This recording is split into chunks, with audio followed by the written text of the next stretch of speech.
அதுக்கு எதிராக மாறலாம். மாறி இருப்பாங்க நிறைய பேர், சொல்ல முடியாது இல்ல. அல்லேலூயா. எத்தனை சொந்தம் நம்ம அழிஞ்சு போகலாம், அப்பதான் முடிஞ்சு போச்சு சொல்லி குற்றப்படுத்துகிற சொந்தம் இருக்கு, தள்ளுற சொந்தம் இருக்கு, ஒதுக்குற சொந்தம் இருக்குது. அதற்கு மத்தியில யோசேப்பை கரம் பிடித்த தேவனாகிய கர்த்தர் யோசேப்பை முன் குறித்து, ஏன்னா அவர் சொல்றாரு, உங்களுக்கு முன்பாக என்ன தெரிந்து கொண்டா, என்ன தெரிந்து கொண்டதுனா நீங்க என்ன தீமை செஞ்சீங்க, ஆனா கர்த்தர் எனக்கு நன்மை செய்து கொண்டு போய் உயர்த்தினா. ஏன் உயர்த்தினாரா?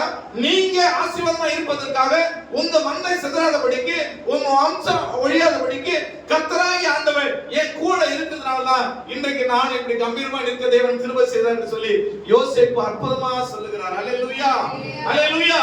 அதே போலதான் நம்முடைய வாழ்க்கையில கூட நிறைய இன்னல்கள், தோல்விகள், பிரச்சனைகள் எல்லாம் வரலாம்.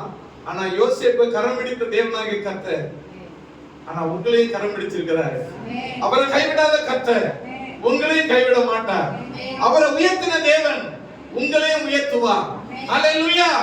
அடிமையா விற்கப்பட்டாரு, அடிமையா விற்கப்பட்ட அங்கேயும் பாருங்க, அங்க சிறைச்சாலைக்காரன்ல அங்கேயும் பிரச்சனை, அவருடைய மனைவிகிட்டையும் பிரச்சனை.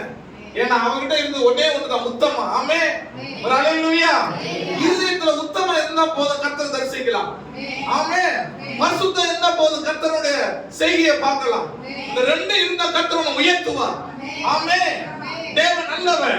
அதனாலதான் வருகிற எவ்வளவு இன்னொரு போராட்டம் எல்லாம் வந்தாலும் யோசேப்பு மீது எத்தனை பேர் கண்கள் போட்டாங்க, ஆனா கர்த்தர் யோசேப்பு அப்படியே மூடி மறைத்து இருந்தார். ஆமே. ஏன்னா அவர் ஒத்த ரோசாப்பு, அதெல்லாம் அழகுள்ள ஒரு ரூபமா இருந்த அந்த ஆதியாகமம் 39 நாங்க 2-3 நாள்ல வாசிக்கிறோம். ஏன்னா கர்த்தருடைய போலவே, இயேசுவை போலவே அவரும் வாழ்ந்தார்.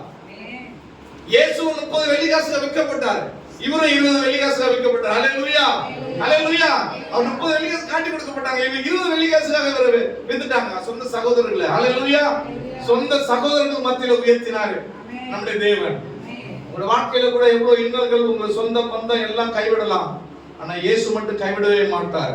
இன்னொரு வசந்த வாசிக்க